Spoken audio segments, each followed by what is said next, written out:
And it's a patch day, patch 14.5 notes of League of Legends, so that's going to be the video like we do every 2 weeks for our episode of Let's Talk Jinx. Message loud and clear, don't talk about Vanguard, even if I'm agreeing with y'all that I don't think it's going to kill League of Legends, or if I am agreeing with y'all that it's going to kill it, just don't talk about it. The last 2 patch videos, understood. That being said, it's not in this patch, so that's also good for some people. However, they are officially announcing that they have the season 2024 split rank 1 in dates and time. So if you're a ranked player, that's something that's probably going to matter to you a lot more than anyone else. That is now a thing that's going to be announced, which is a matter of fact, if we click on this part right here, it says it.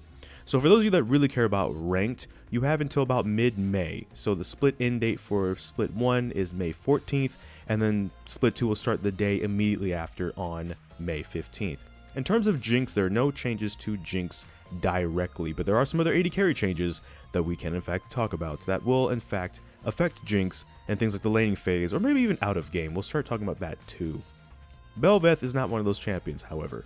Neither is Brand, even though he can be played support. It looks like it says we feel Brand's power level is appropriate in the jungle, but he's far too dominant in mid and support and platinum and below. So these changes are actually somewhat aimed towards support Brand. So we'll mention them. The passive damage to monsters is increased, but the R damage is decreased and the cooldown is decreased. So if you're playing with a support Brand or playing against a support Brand, his harassment with his ultimate, bouncing it off of you and your own minion waves, the damage per hit, which scaled up to 300 at max rank, and laning phase, so against support Brand and lane, you're probably never dealing with this, it's still the 100, because even level 2 on it, which is level 11 in game, by then laning phase is probably over and not going to matter too much.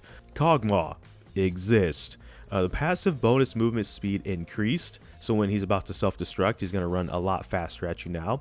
The Q cast time has been adjusted, the E slow is increased, and the R damage has been increased. So we haven't seen this champion. They're even admitting it's a sad void puppy right now who's reliant on his W. So they're kind of giving love to the other abilities besides the W. So the movement speed, by the way, was 0 to 40% over 4 seconds, which is wild that it was ever 0%. I might like Jinx better, don't get me wrong, but like that should have never been 0%. But now it's 10 to 50% over 4 seconds. So he's going to be schmoovin' at you. When you kill Kog'Maw from now on as Jinx in lane, get ready to run. Which you basically will, because remember, Jinx has Get Excited. So if Kog'Maw, it's funny, because as a Jinx player, this only really matters for Jinx specifically. Listen, buddy, I'm sorry, Kog'Maw, but it's not going to work out.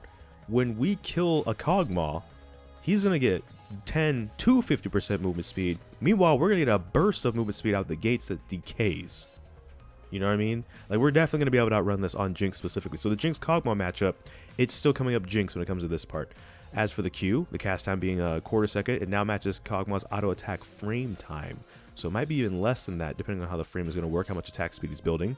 The Void Ooze slow is actually going to scale. At first it was 30, 35, 40, 45, and 50. It's going to be 40, 45, 50, 55, and 60% in case he maxes that ability, like AP Kog'Maw perhaps. And the Living Artillery, which is 100, 140, and 180 plus 65 bonus AD and 35 bonus AP, is now still going to be 100, 140, and 180, but now 75% bonus AD and 35% AP. So mixed build, AD build, AP build, it's all going to have, well, AP is actually going to be exactly the same. But AD is going to be bonus, so he's going to want to build, he's going to basically want to be like at least hybrid Kog'Maw, if not AD Kog'Maw. What this means for you, that bonus AD might not be too much in the laning phase, but if he's going full AD, like a full crit build or something, in the laning phase, when he's trying to harass you with the Living Artillery, it's going to hurt if you're standing in the center of it, especially. So make sure, like you always probably have been, be dodging that. Senna Q damage increase. So if you're playing with a support Senna, they're going to be able to harass a little bit more because the bonus AD, while the bonus AD, oh my bad, I read it as increased because I am tired, exhausted, and should proofread before I speak. It's decreased. So if you're playing with a support Senna, the damages themselves are actually staying the same, you know, 30, 60, 90, 120, 150, but the bonus AD is going down from 50% to 40%. And I think it has to do, if you've been watching pro play too, Senna's, like, they're in the mix, of course, as a marksman, and the whole Tom Kench strat is like still a thing. So I think they want to take it says actually right, bring her down a notch. So if you're playing against a support Senna, that also the harass on you is going to be 10% lower. Sivir, base armor increase is going from 26 to 30. Now this might seem like a small change, but as we always bring up, as an AD carry, that means you're doing AD, and armor negates AD to a certain percent. Now, it's not going to be like Sivir is going to be taking 0 damage from you, but keep that in mind when you go into harass Sivir, especially as a Jinx, because you have the range advantage with the rocket launcher, fish bones. There's going to be, you know, that 4 extra armor. It's like flat too, so unless you're building lethality, which has to deal with that more, and on Jinx you could for fun build lethality. Even collector works in a crit build to some extent, most likely not though, and they're going to be a little bit more beefier when you're trying to do your trades. Smolder's an interesting one because the Q damage is adjusted, the E-bolt damage is being adjusted, the R damage is decreased, but the sweet spot damage is increased, and the self-heal is increased. I'm going to be honest, even in my time playing Smolder, and I know it's not pronounced Smolder, I just like saying that, I'm not going to apologize, but I do understand it's pronounced Smolder, like smoldering rocks and stuff. I didn't really even know about the self-heal in all this time, so, you know, there's that. But it looks like they're in a healthy spot. They're basically overall what they would consider somewhat balanced, so the matchup between Jinx and them doesn't change too much, despite things being, sweet spots being, decreased and increased and stuff, because a lot of these are just adjustments. So the matchup itself is adjusted at best. In which case, and when it came to the R, hopefully you were dodging the sweet spot anyways, which is dead center. Otherwise, yeah, you're gonna get cooked, which is what dragons tend to do. Vayne passive movement speed decreased, Q cooldown increased early.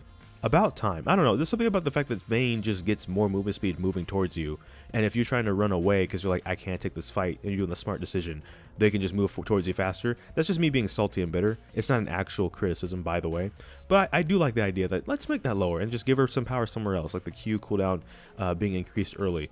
That's not actually more power somewhere else, that's also a nerf, by the way. What this means on Jinx is if you decide you just don't want to deal with Vayne, she's not going to chase you down as fast anymore. It was 45, it's going to be 30. Now during final hour, the ultimate, it's still going to be unchanged, but that makes sense because it's the ultimate. I understand that, big play moment, but just regularly, like, no. So Jinx, it's a Jinx W. Frozen Heart, which is, like an anti-AD carry item, right, armor, its cost is going up and its armor is going down, so that's a W. And when you combine that with some bug fixes in the upcoming skins for Project Gangplank, Project Jax, and Project Neferi, and you have yourself basically a completed patch notes for patch 14.5 of League of Legends Jinx Edition. Thank you so much for watching this video. Make sure to like, comment, and subscribe. Hit that bell notification, the actual subscribe button. But I don't know which video will be next, because life can have a lot of kinks. So until this time, take care. ggGetJinxed. Thank you for watching, and enjoy pizza responsibly.